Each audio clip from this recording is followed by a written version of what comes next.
রায়গঞ্জে সিপিআইএম এর বিশাল র্যালি, জীবানন্দ সিংহের জয়ের আশাবাদ। 2026 সালের বিধানসভা নির্বাচনকে সামনে রেখে রায়গঞ্জে শক্তি প্রদর্শন করল সিপিআইএম। এদিন শহরের রাজপথ জুড়ে অনুষ্ঠিত হয় এক বিশাল র্যালি, যেখানে উপস্থিত ছিলেন দলের একাধিক শীর্ষ নেতৃত্ব ও কর্মী সমর্থকরা। র্যালিটি রায়গঞ্জ শহরের বিভিন্ন গুরুত্বপূর্ণ এলাকা পরিক্রমা করে এবং সাধারণ মানুষের দৃষ্টি আকর্ষণ করে।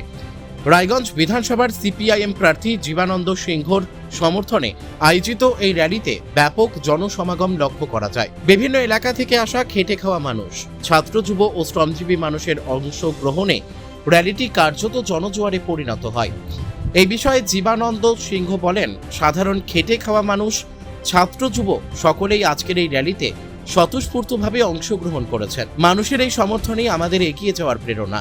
তিনি আরো বলেন, আগামী 26 তারিখের নির্বাচনে মানুষ পরিবর্তনের পক্ষে রায় দেবে এবং আমি জয়ের ব্যাপারে আশাবাদী। আপনারা দেখতে পাচ্ছেন রায়গঞ্জে ছাত্র, যুব, মহিলা, কৃষক, শ্রমিক, বয়স্ক মানুষ সবাই মাঠে নেমেছে।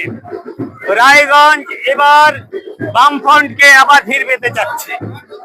রায়গঞ্জের যে মিউনিসিপ্যালিটির অব্যবস্থা, এই যে রাজ্য সরকারের অপশাসন, কেন্দ্রীয় সরকারের দেশ বিভাজনের নীতি, দেশ বিক্রি করার নীতি, আর তৃণমূল বিজেপির যে সেটিং, সেই সেটিং রায়গঞ্জের মানুষ বুঝে গেছে।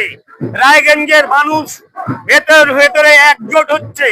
এরা আবার বামফ্রন্ট সরকার ফিরতে যাচ্ছে। আমরা প্রতিটা ঘরে স্থায়ী কর্মসংস্থান দিতে চাই। আমরা ভাতা না, স্থায়ী কর্মসংস্থান দিতে চাই, ভালো চিকিৎসা দিতে চাই, ভালো শিক্ষা দিতে চাই। আবার আমাদের রেল স্টেশন শুরু হয়েছে, দেবীনগর বাজার স্টেশন।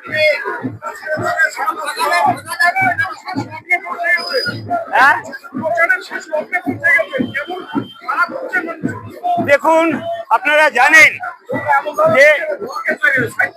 যে এসআইআর এর নাম করে লক্ষ লক্ষ ভারতবাসীর নাম কাটা হয়েছে।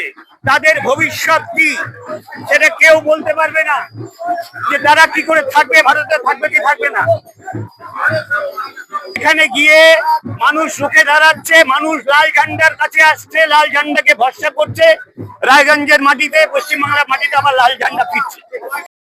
রায়গঞ্জ থেকে রামকৃষ্ণ দাসের রিপোর্ট, পুলিক নিউজ।